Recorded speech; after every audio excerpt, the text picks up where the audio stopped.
Welcome to the Connected Leaders Academy virtual conference designed to reshape your vision of transformation. As we navigate the evolving business landscape, our speakers will unveil innovative strategies to manage and initiate change. Prepare to adapt, innovate, and lead, ensuring your role as a catalyst in this transformative era.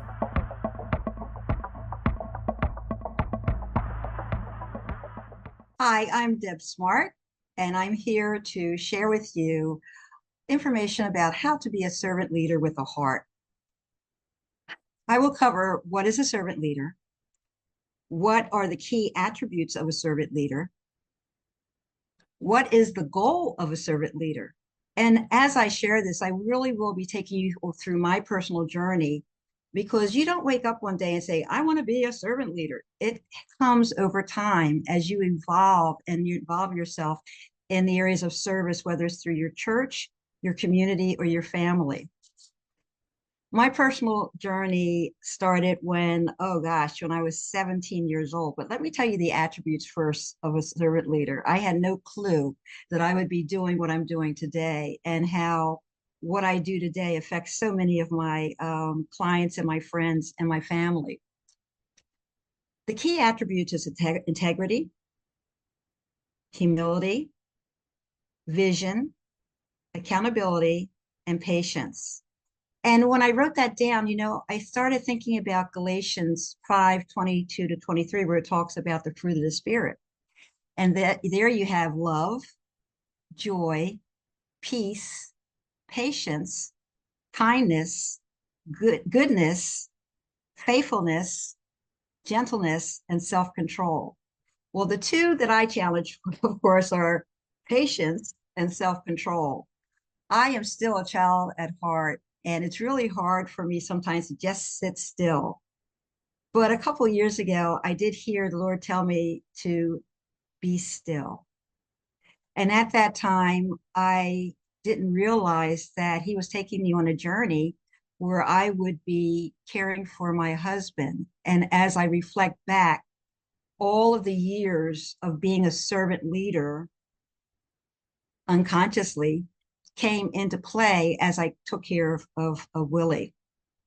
Now, I have actively built my servant leader, what I call foundation, with a combination of my personal and my entrepreneurial spirit. I help first time and aspiring authors get their stories published and help them build a platform. And through that process, I don't consider myself a leader or a coach.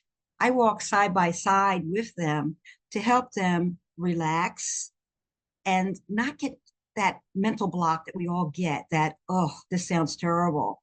I just tell them just right. Whenever you're doing anything, just breathe, be still, and just go with the flow. You can either go around it, go over it, or go through it, but don't let it stop you. And as developing a heart of a servant leader, one of the things that I believe is the Greenleaf Center of Leadership, they say a servant leader focuses primarily on the growth and well-being of people and communities to which they belong, while traditional leadership generally involves the accumulation and exercise of power by the one at the top of the pyramid. Servant leadership is so different. The servant leader shares power, puts the needs of others first, and helps people develop and perform at as highly level as possible that they can. It helps them, like I guess a flower, open up and develop into that beautiful fragrant flower or plant that the Lord designed them to be. I enjoy sharing my knowledge and power with my clients and associates. Now, I'm taking you on a short journey because the only way I can really tell you how to be a servant leader is to show you how through my development, I became a servant leader. I graduated in 1967 excuse me, every time I say that, it's like, oh my God, I'm old. I graduated in 1967 from Germantown High School at the age of 17. Earlier that year, I had told my dad I wanted to be an archaeologist. I, or, early in my high school, when you decide what you want to do, go to college. I told my dad I wanted to be an archaeologist, but he said, nope, don't think so. That's not going to work for you. You got to remember that was in the 60s and the 70s. So things were kind of different for Black opportunities at that time. And I think that's what where he was coming from. So instead of going to college, being the person that I am, if I can't do what I want to do, I ain't going to do what you want me to do. Sorry, that's how I used to be. I don't think I'm like that anymore. Anyway, instead of going to college, I took my first job at Bell Telephone as an information operator before Bell Telephone got dismantled. And I was an information operator. And during that time, I had the occasion of working from 11 to 7 in the morning. And every seemed like every Saturday, this guy would catch me on my, because there were only like two or three of us on the job at that time, and he would try to talk me out of it. But of course, I was like 18, 19 years old. I was not having any of that. So anyhow, I wrote about that. My first time I tried to get my work published, I sent it off to Red Book magazine, and they said it wasn't realistic because what I did was, instead of having them just go out on a date, I wrote the characters that, not knowing the fact that she was Black and he was white. And she said, no, that's not a realistic story. But that's what really happened to me. Because I spoke the way I did, I didn't have a dialect where people could tell where I was coming from. This guy thought I was white. But anyhow, so that was my first venture of being rejected. And I met a man called Gary LaForest. He worked with a guy, David Gerlitz, that was his client. And I published his first book when Gary talked me into launching my first business, my second business, which is Gladstone Publishing Services. I left corporate in 1985 and launched my first business, Direct Connections Incorporated, where I helped individuals with their, creating a way to get their benefits and payroll information off of spreadsheets and into a database. I was one of the first IBM PC programmers in database programming at that time.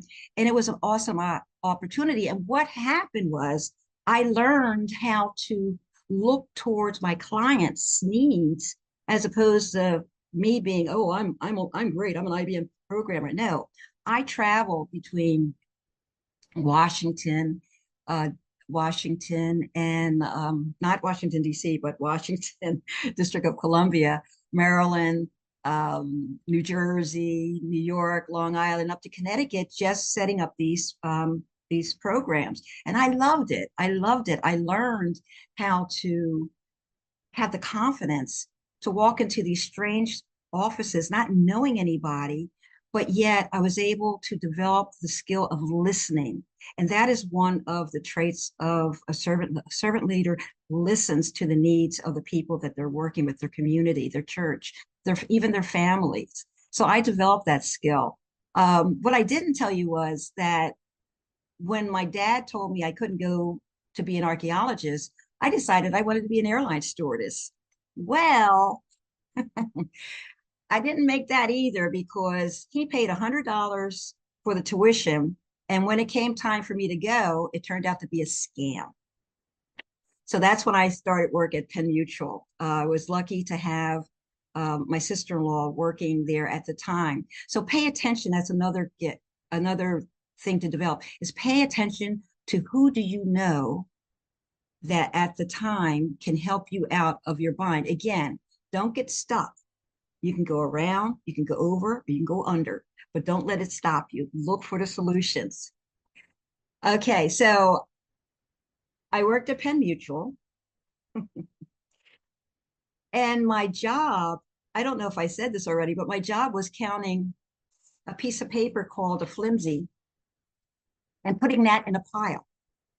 And that's what I did. I think I started work at 8:30 in the morning. I left at 4:30. This is all I did. 15. Oh my God. I think I lasted on that job for like 6 months. And then I moved up to junior file clerk. And from junior file clerk, I moved from position to position in Mutual. Thank God I was able to do that. And I landed in data processing. So that's the backstory of how I became a programmer. And that's how I got enough confidence to leave in 1985 and start work at Direct Connections. So keep your options open. Do not let anyone break that joy, take that joy out of your heart. The heart of a servant leader, how can I explain that? Because I didn't realize how I became a servant leader until I started putting this speech together.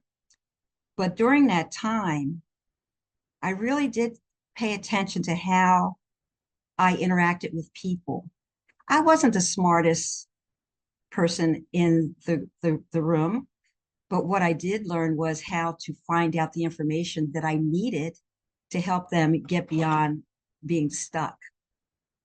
It took me 15 years to understand how my brain and my heart were wired. My message for you today is to search deep within yourself and ask the question, am I on the right path to finding my joy in what I do? And the bigger question is, why am I doing what I'm doing? Is this what I truly should be doing? Because you shouldn't have any reservations of going into your job or, setting up an appointment with a client. Now, I have some clients or potential clients who don't last long because we do not fit. We just, they are the hard, what was that? They had a critical thinker. I think that's what Raquel Soto said this morning. She said there's types of leaders that you deal with in the world: the natural born leader, the influencer, the salt of the earth, and a critical leader. I like to think I'm the salt of the earth.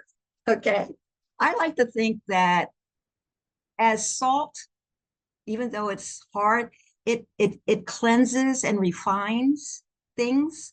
I like to think that I come in and I make a difference, and that's what a servant leader does. A servant leader makes a difference in the heart of their team. They don't have to always be that, banging over the hammer, you must do this, you must do that. They actually bring you into the room and they say, okay, what do you think we need to do to overcome X, Y, and Z? And they go around the table. Okay. They allow their team to help fill in the blanks. They allow their team to feel good about themselves, not about them. Yeah, they'll get the credit at the end because they have such a wonderful team, but they don't have to be the one at the top at all times showing, look at me. It's like, look at my team. And something happened earlier today, and I forget who it was where the team came together and everything worked out well. But anyhow, my other passion was writing, as you all know. I've been writing since the age of 12. And I told you about the Red Book situation. And I launched my publishing business in 1998. And my first book that I actually published, I actually became a published author in 2011 with my book, Joy Comes Through the Morning. And that talks about my experience as a widow and how I wrote letters to the Lord. I wrote letters to my husband who passed. I really, it's just amazing how many people go to their graves without telling their stories. And that's what I do as a servant leader. As an aspiring author or a first time author, I come alongside you, and that's the type of person you, not just me. There, believe me, Latasha, who's just on before me, Jemerson, she is awesome with working with writers. There are so many other people out there, but make sure that they are pouring into you and not just taking for themselves. Make sure they are working alongside you to make your story the strongest story that you could possibly write. And make sure they can introduce you to someone who not only can take your book and put it in a book fair where you're standing behind a table, but make sure they can help you build a platform where you have not only the physical book, you have an ebook, you have an audio book, You have the capability of uh, developing a podcast around your topic. The whole thing core is working with someone who can help you build those individual parts. Now, of course, I've gotten off script as I normally do, but if you don't mind, I'm just going to jump back in. I have a three-tier proprietary system called Smart Publishing Lifestyles. And tier one is called Dare to Dream. And in Dare to Dream, it is all about publishing strategies and services, working closely with you to develop that mindset, business mindset of not just writing the book, but seeing where your book is going to be. I mean, this is your baby. You don't just want anybody to get your baby. And that's why I call people like myself midwives to authors. We help birth that baby. But help with the mindset, strategy, and all the essentials of manuscript development, including editing, proofreading, and even ghostwriting services. I've gotten books on my desk that were previously published by other people, but it was a mess. They did not take the time. They did not take the time to really make sure that they were producing a great product. Tier two is Dare to Grow. And that's the production and preparation of the visual effects. If are you going to do a video marketing video about this topic? There are individuals that can do cartoon images for you to bring your characters to life. There's so much that's out here now because of technology, and I just love the idea of working with talented people. I don't have to do it all myself. Once upon a time, because I'm a computer programmer, a web designer, an author, I did it all, but not anymore. I am blessed to have met individuals like Dr. Rob. I mean, and I have to say, the servant leader for me is Jose. Jose is such a wonderful individual who has just brought together this Connected Leaders Academy, such great individuals who do have a heart for serving. There's another individual who I'm associated with, Terry Levine. Her company is Heartrepreneur. And I started a community called Smart Repreneur, which I will post or email you if you want to join my community.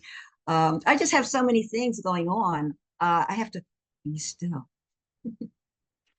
And then tier number three is where you build that platform, which we're doing right now, and I'm promoting. Not being afraid. Don't be afraid to talk about your baby. I mean, parents have children that they're proud of. They don't want their kids just to stay home and play these games on. They want them to grow beyond playing the games on TV. Of course, I don't have any children, so I'm really not, an expert in that area. But anyway, tier three, that's where you arrange for your book signings and your social media events, virtual parties. Thank God for Zoom. It has opened the world up to so many individuals who would not have an opportunity to share what they do, whether it's writing or coaching or whatever. I mean, even musical concerts. I attended one the other night and it was virtual and it was awesome. So thank God for technology. And then also podcasting. I have a podcast that's on hiatus, but I will be relaunching in January, Smart Talks with One Smart Lady. And I have to tell you about that smart talk, that smart thing. My last name is Smart. I was blessed to marry Willie Richard Smart in 2008. And I was really just working with Direct Connections and Gladstone Publishing. But then when I met Will, and everybody was telling me how smart I was. I became One Smart Lady, and then I launched One Smart Lady Production. So everything I do, you'll see smart in front of it. Like I have a smart money hub, smart repreneur community. So it's not that I have a big head about being smart. It's just my last name. That's who I am. When people comment about it, I say, well, you want to see my driver's license? It says smart on my driver's license. The government says I'm smart. So anyway, I just again,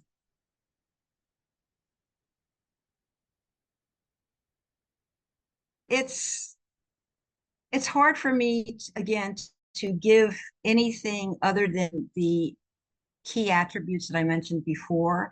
How do you develop into being a servant leader? It's basically the core thing is to find out what is your passion? What are you willing not only to help yourself grow, but to help others grow? You don't have to have a physical team like a corporation. Like I don't have a corporation. I had a conversation with someone the other day.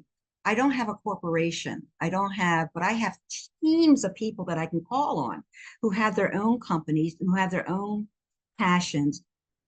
It's because I help them develop through their writing. Their books have become the core part of what they do. So, what is your passion? What is it that you're passionate about, and who can help you grow your community? I don't have a whole lot of much more time left, but I hope that my message about being a servant leader came across about truly it's what you have to offer and how you can really help someone. One of the things I told you about is my writing. If you can, keep a journal. I've kind of slacked off the past couple of weeks, but every morning I would write a journal and I would start it off, Dear Lord, I give my, oh my goodness, my life. That's another story. I tell you about my 4 marriages. I told you I'm a lady that I like a lot of stuff. But 2 of my marriages did end in death. Donald, I was married to for 20 years, and Willie I was married to for I think 11 or 12 years. But they were my last 2 husbands. And from them, I really learned who I was. And I really learned how to be a caregiver because both of them were my age. And no, they weren't. Well, I go back. Donald was 13 years older than I was. So he was the first person that I really had to learn how to become a caregiver for. And then Willie was my age. And to watch him gave me, to watch him go through what he went through. And I told you a couple of years ago, the Lord told me to be still because I was doing so much.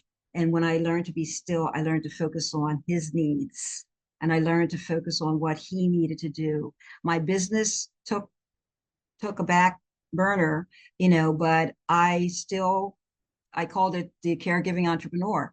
I started a podcast called the Caregiving Entrepreneur, where I will be interviewing individuals who, like I had to do, take care of my husband, Will, who, he was fine. I got a call when I was away on a trip that I needed to come and sit and watch this video on peritoneal dialysis.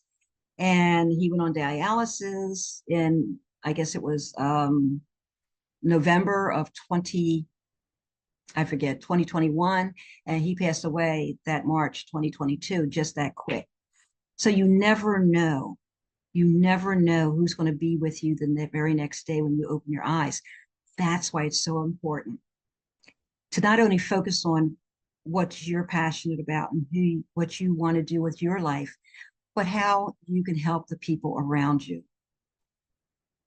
I am Deb Smart, your one smart lady in publishing, and I truly hope that my presentation has been a blessing.